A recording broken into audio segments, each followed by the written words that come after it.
Bonjour et bienvenue à tous sur cette nouvelle vidéo d'analyse des crypto-monnaies du 18 novembre 2020. On va commencer avec le Bitcoin en monthly. Pourquoi le Bitcoin en monthly? Parce que on remarque quelque chose de plutôt intéressant. C'est que les bandes de Bollinger en monthly ont tendance à s'écarter. C'était pas le cas il y a quelques jours, si je dis pas de bêtises. La dernière fois que les bandes de Bollinger se sont écartées en monthly, c'était en 2016. Et on était passé de 500 $ à 20 000 $. Donc là, on retrouve un peu la même configuration qu'on avait il y a déjà 4 ans. Ce qui laisse présager une explosion du Bitcoin vers les... à voir, ça peut être 200 000 $ comme dans la première vidéo que j'avais faite. Si la tendance se continue, et ce qui va nous manquer pour le moment, c'est typiquement des volumes. En même temps, on est quasiment au début de la poussée, donc il va falloir attendre. On voit qu'on a déjà un peu légèrement plus de volume en novembre, alors qu'on est mi-novembre, que qu'en octobre. Ici au niveau du MACD, on retrouve une configuration avec le signal bleu et le signal orange qui s'écartent fortement. On voit au niveau de l'histogramme ici, on est en dessous de ce qu'on avait vécu dans le boom du Bitcoin, mais on a une configuration qui est plutôt intéressante. Ça veut dire qu'il est assez intéressant, qu'il y a de fortes probabilités en tout cas que le Bitcoin continue à pousser sur les, je sais pas, il faut voir, sur l'année 2021, l'année à venir. Si on passe en weekly, on remarque toujours la même chose, écartement des bandes de Bollinger. Le cours qui lui est sorti des bandes de Bollinger depuis déjà 4-5 semaines. Au niveau du stochastique, on est assez haut quand même. 80 au niveau du stochastique, au niveau du RSI, on est à 82, au niveau du MACD, on démarre, on a les deux signaux qui s'écartent pas mal. Ça veut dire que on est dans une tendance haussière, on va dire plutôt long terme. Pardon, il faut que je prenne 2-3 notes. Bien. Plutôt long terme. Donc comme je disais, au niveau du Bitcoin, ce que j'avais identifié, c'est une divergence en daily au niveau du RSI. Donc vous voyez que ici, au niveau du prix, 5 novembre est plus bas que le 18 novembre, et au niveau du RSI, ce qu'on remarque, c'est que le 5 novembre est plus haut que le 17 novembre, et le prix c'est le contraire. On a 17 novembre qui est plus haut que le 5 novembre, ce qui est une légère divergence du RSI, en plus au-dessus des 70. Par contre, on ne retrouve pas cette divergence au niveau du MACD, ce qui veut dire qu'elle n'est pas, on va dire, confirmée par le MACD. C'est peut-être pour ça qu'on a toujours une poussée du Bitcoin. Alors moi, pour ma part, j'ai couvert ma position en dessous des 16 000 $, pour éviter justement un craquage lié à cette divergence. Au niveau des bandes de Bollinger, toujours des bandes de Bollinger en daily qui ne s'écartent pas, mais qui ont une tendance haussière. On était parti sur une tendance à la cassure. On était sur une tendance haussière à 10%, donc on avait une ligne de tendance à 10% au milieu de l'année 2020. Là, ça pousse assez fort parce qu'on a une ligne de tendance qui est à 46%. Ce qu'il faut savoir, c'est qu'une tendance trop forte est difficilement soutenable, alors qu'une tendance équilibrée, quand on a des courbes de tendance avec des angles de 10, 15, 20, 25%, c'est des tendances qu'on dit plutôt équilibrées et qui ont plus de chances de tenir dans le temps. C'est pour ça que moi je commence à couvrir mes positions, parce que la ligne de tendance est assez élevée. 46%, ça commence à être quelque chose d'assez puissant. En H4, ce qu'on voit, c'est que depuis hier, on a eu une nouvelle poussée. Donc le BTC est quand même et monté jusqu'à 18 000 $, un peu plus de 18 000 $. Donc on a eu une poussée. Là, l'heure où je vous parle, on est en train de corriger, hein, ce qui est un peu normal. On est en train de descendre sur les 17 000 $, donc c'est pas déconnant. En espérant que c'est un mouvement qui, vous voyez là en H4, on va avoir les bandes de Bollinger qui vont se resserrer. En H1, c'est un mouvement qui est retenu là pour le moment par la moyenne mobile 50, et je pense qu'en voilà, en 15 minutes, évidemment, on a une tendance baissière, on va dire, à très très court terme. Sachant que moi je regarde pas trop le court terme parce que la fluctuation des prix en court terme, j'allais dire, c'est pas trop ce qu'il faut regarder. Il faut plutôt se baser sur des unités temps pardon, minimum daily. Donc au niveau du BTC, je vous ai dit, suite à cette divergence, moi j'ai couvert mes positions en dessous des 16 000 $, avec un stop limite, comme vous pouvez le voir ici. On verra ce qui va se passer. Moi j'étais rentré en 11 700 $, donc ça fait 4 000 $ de gain. C'est pas déconnant, sachant que mon premier stop était cette ligne orange, qui en fait est le suivi de la ligne de tendance verte. Mais comme on est en log et que les lignes de tendance elles sont plutôt gérées, j'allais dire, en classique, j'ai dû la tracer par-dessus mon graphique. Voilà pour le BTC. Aujourd'hui, je pense que c'est une position qu'il est intéressant de tenir sur le long terme. Alors moi, ma stratégie pour le BTC, c'est comme toute tendance, on va avoir un plus haut, un plus bas. Ce qui veut dire que si on prend ce qui s'était passé ici en 2016, on a eu un plus haut, on a en weekly un plus bas, un plus haut, un plus bas, un plus haut, un plus bas, et en fait on a suivi cette moyenne mobile à 20 périodes jusqu'à ce que l'on craque. Ce qu'on peut se dire raisonnablement, si on retrouve le même mouvement, on va dire haussier, ce qu'on peut se dire raisonnablement, c'est qu'on peut prendre un stop loss, une sorte de stop loss, qui serait le franchissement de la moyenne mobile 20, le franchissement du prix avec la moyenne mobile 20 en weekly. On voit que ici, elle n'a quasiment jamais été franchie. Une fois qu'on a démarré la tendance, on a vraiment eu des bougies, des queues de bougies en fait, mais on s'est toujours arrêté sur cette moyenne mobile 20. Donc ça peut être un stop suiveur intéressant. Bon là on est à 12 000 $, donc quand on a une position à 17 000, 12 000, ça fait quand même une grosse perte.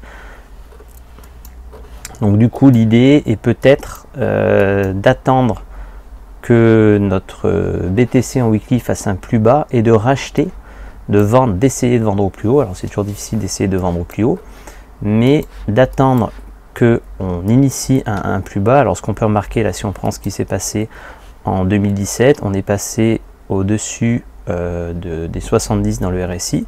Ensuite on a recroisé à la baisse ces 70 pour aller chercher un rebond sur la moyenne mobile 20 en weekly. On est repassé au-dessus, on est redescendu pour aller rechercher un rebond, on est repassé au-dessus, on est redescendu, etc., etc., etc. Et en fait, ce qu'on remarque, c'est que, ma souris déconne, on a fait ça en fait pendant, on va dire, 2016-2017, quasiment pendant un an. Donc si on retrouve le même mouvement, ça peut être intéressant de se dire, à chaque fois qu'on atteint un plus haut et qu'on sent une tendance au niveau du baissière, au niveau du RSI, on va vendre sa position, on va swinger comme on dit dans le trading, et on va attendre le rebond sur la moyenne mobile 20 et acheter pour aller rechercher et vraiment maximiser ses profits au niveau du BTC. Donc pour le moment là, on voit qu'on est toujours en tendance haussière, on est toujours en vert, on est en haut, on est sorti des bandes de Bollinger en weekly, ce qui était moins le cas si on retrouve ici par exemple. Et ensuite on était rentré dans les bandes de Bollinger. Donc l'idée c'est de se dire, d'essayer de vendre au plus haut, en tout cas ça va être ma stratégie, ça va être d'essayer de vendre au plus haut pour ensuite attendre un rebond, attendre que le cours, que la tendance se repose et que le cours vienne rebondir sur la moyenne mobile 20. Donc là on voit qu'au niveau du RSI on est toujours assez haut, donc que le RSI vienne recroiser les 70 pour ensuite rebondir sur la moyenne mobile 20 et acheter à ce moment-là et essayer de swinger comme ça jusqu'à théoriquement 200 000 $, ce qui permet de prendre un maximum de gains sur le BTC. Aujourd'hui je suis toujours en position et pour ma part on va continuer à attendre. Je pense pas que ce compte soit sur un plus haut. Si on reprend, alors on va essayer de reprendre ce qui s'était passé donc pendant la fulgurante montée du BTC. Donc si on commence mars 2017, alors ça va être un peu long à revenir, mars 2017, donc on va regarder en daily, parce que c'est intéressant quand même de regarder ce qui s'est passé en daily. Donc mars 2017, on voit qu'en daily on est resté au-dessus de ces 70, on a vraiment fait des allers-retours jusqu'à redescendre, taper sur les 30 sans jamais croiser les 30. Et en fait ce qu'on remarque c'est le 30, on est au niveau de la moyenne mobile 20 en weekly. On a refait pareil, on est revenu taper les 30, on a refait pareil, on est revenu taper les 30, etc. etc. etc. jusqu'au craquage qui était là. Et en fait le craquage, on voyait il y avait une divergence haussière, si je dis pas de bêtises, ouais, ici. Donc on avait une divergence haussière, un plus bas, un plus haut, et sur le RSI on avait un plus haut, un plus bas. Et on a eu le droit au craquage du BTC jusqu'aux 3500 $ ou quelque chose comme ça. Donc ça peut être intéressant de le suivre aussi en daily. Vraiment on reste au-dessus et dès qu'on sent, après il faut l'étudier de manière un peu plus fine, mais dès qu'on sent là on voit qu'on a un peu la même configuration, on est en haut du daily et derrière les bandes de Bollinger commencent à se refermer. Dès qu'elles commencent à se refermer, on peut se dire que potentiellement le cours va retaper la moyenne mobile 20, ce qui n'est pas forcément le cas. Ça va être assez difficile hein, vraiment d'avoir ce plus haut. On peut éventuellement aller chercher des divergences. Ici je ne sais pas si on en a eu spécialement, mais on voit qu'on est resté assez longtemps en haut.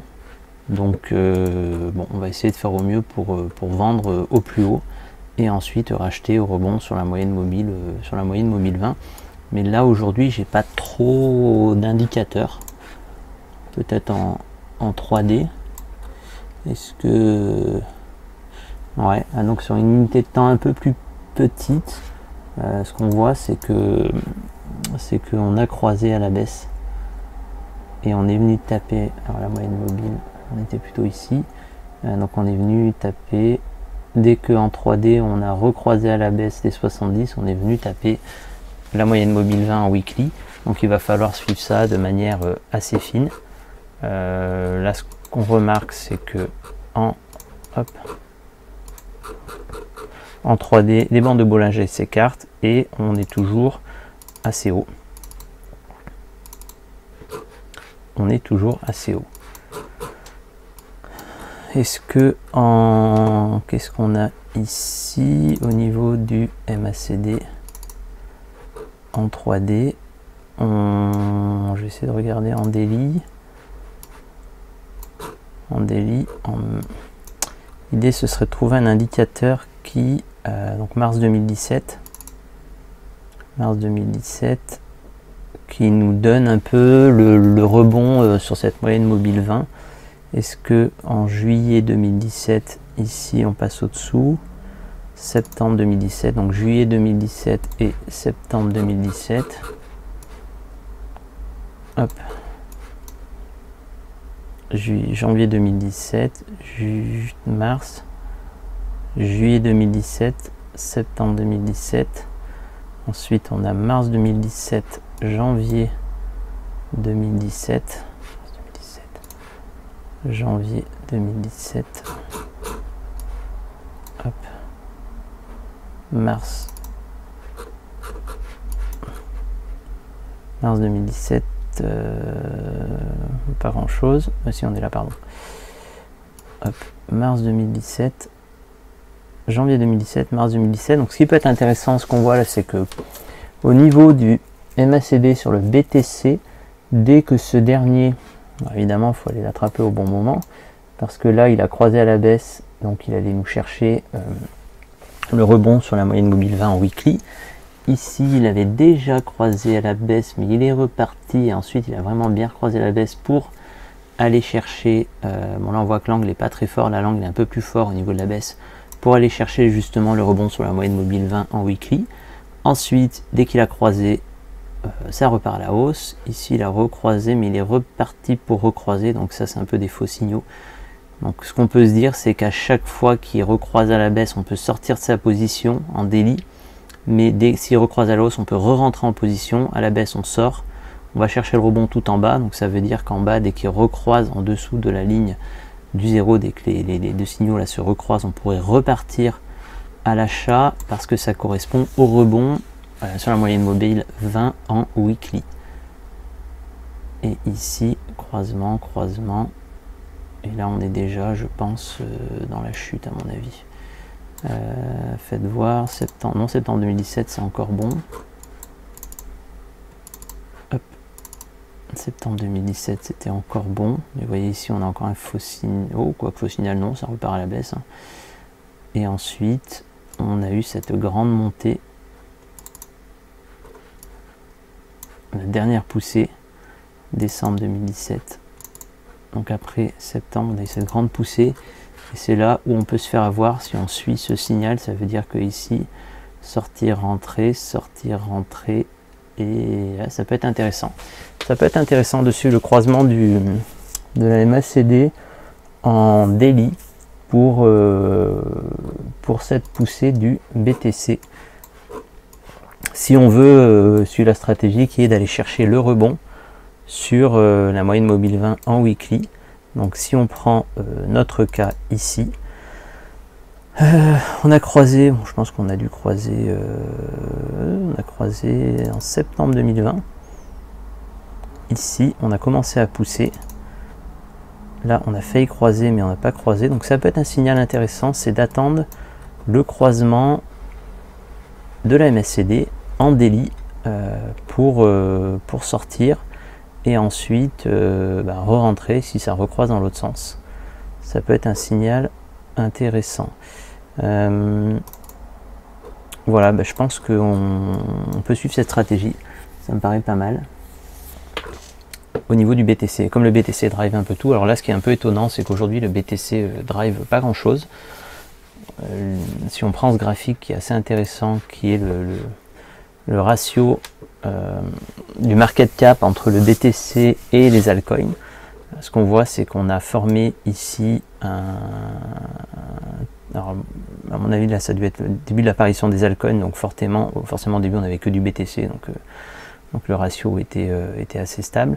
Ici on est descendu parce qu'il y a eu pas mal d'altcoins qui ont été créés, donc le BTC, le market cap a augmenté mais plus sur des altcoins, et depuis décembre 2017 on voit que la proportion de BTC dans le cadre du market cap altcoin BTC a tendance à être en faveur du BTC. Et ce qu'on peut remarquer ici, c'est le franchissement de cette ligne de tendance baissière qui, si elle est bien dessinée, nous donne réellement un franchissement. Et ce qu'on voit aussi surtout, c'est l'écartement des bandes de Bollinger en weekly, avec ici une grande mèche, ça veut dire un rejet du marché pour, j'allais dire, cette proportion. Donc aujourd'hui, on peut logiquement penser que il est plus intéressant d'être peut-être en BTC qu'être en altcoin. Moi aujourd'hui, je suis 50-50, parce que c'est des positions que j'avais prises à un moment. Là, je suis sorti de ma position en Dash, donc potentiellement, je vais peut-être plus investir ce que j'ai en fiat. Alors, les fiat, c'est tout ce qui est monnaie classique, USD, euro. Donc je vais potentiellement plus investir ce qui est en fiat sur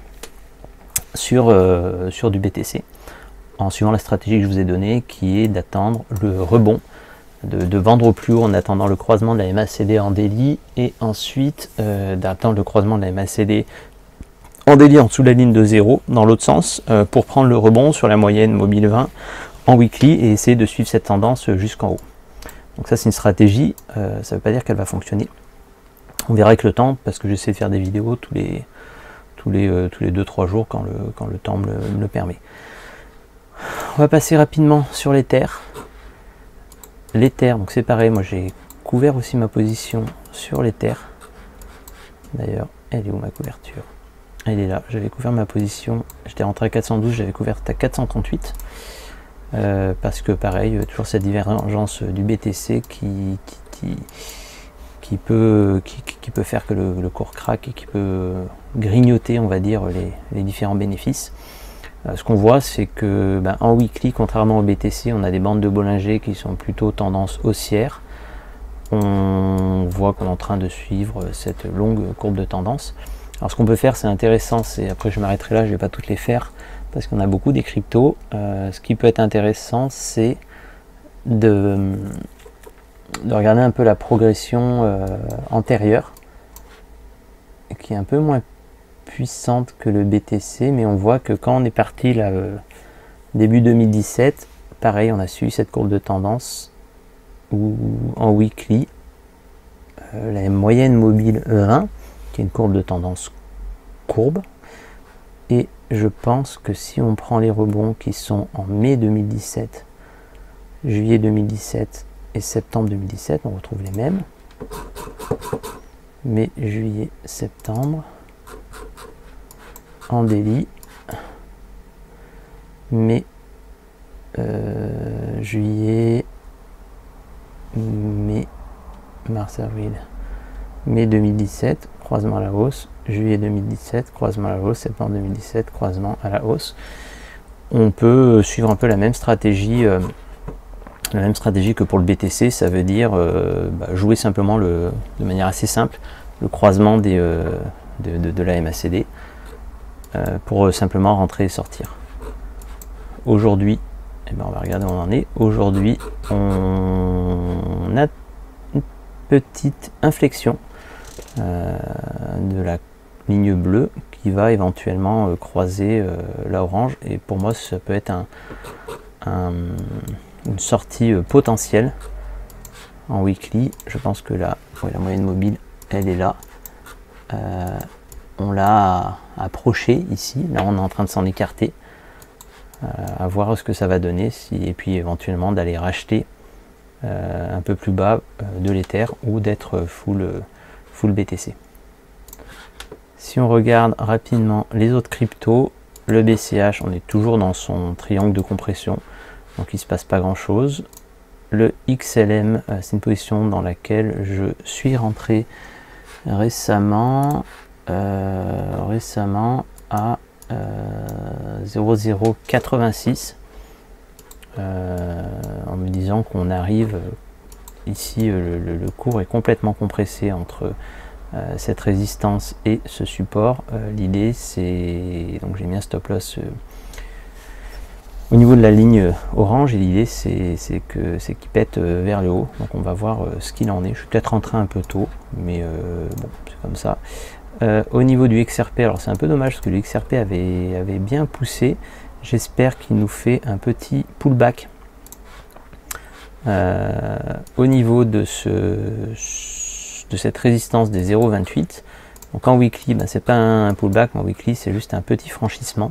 On voit qu'il a tapé contre la borne haute de la bande de Bollinger en weekly, et que là il est en train, bon, on va voir s'il nous fait un pullback parce qu'il a franchi ce canal haussier, qui est un canal avec une progression de 8%, donc un angle de 8%, donc qui était un canal faiblement haussier. On va voir s'il nous fait un rebond ou pas. Pour ça, il faudrait que le BTC continue à pousser. Au niveau du TRX, on a toujours la même configuration en weekly. On est en train de rebondir sur la moyenne mobile 20. Et en daily, il ne se passe pas grand chose. On attend, on est toujours dans ce canal un peu flat, horizontal. Et il ne se passe pas grand chose. Donc on ne bouge pas. XTZ. Et c'est pas mieux. On est en train d'avoir quelque chose d'assez flat. Je pensais qu'on avait franchi justement cette ligne de tendance un peu baissière. Là, on a un triangle, ça ressemble à un triangle de retournement. Je pensais qu'on l'avait franchi, mais visiblement non. Donc on va ben, on va attendre, parce qu'on est quand même sur un support assez fort. Une des règles de base qu'on peut retenir, c'est de ne jamais vendre sur un support et de ne jamais acheter quand le cours est près d'une résistance. C'est au contraire qu'il faut faire. Évidemment, près d'une résistance, vous pouvez shorter, et près d'un support, il faut plutôt être en longue. Donc là, on ne va pas bouger sur ces positions. Donc pour résumer, BTC, stratégie, on va essayer de vendre au plus haut quand le MACD en daily va croiser. Voilà, on n'y est pas encore visiblement.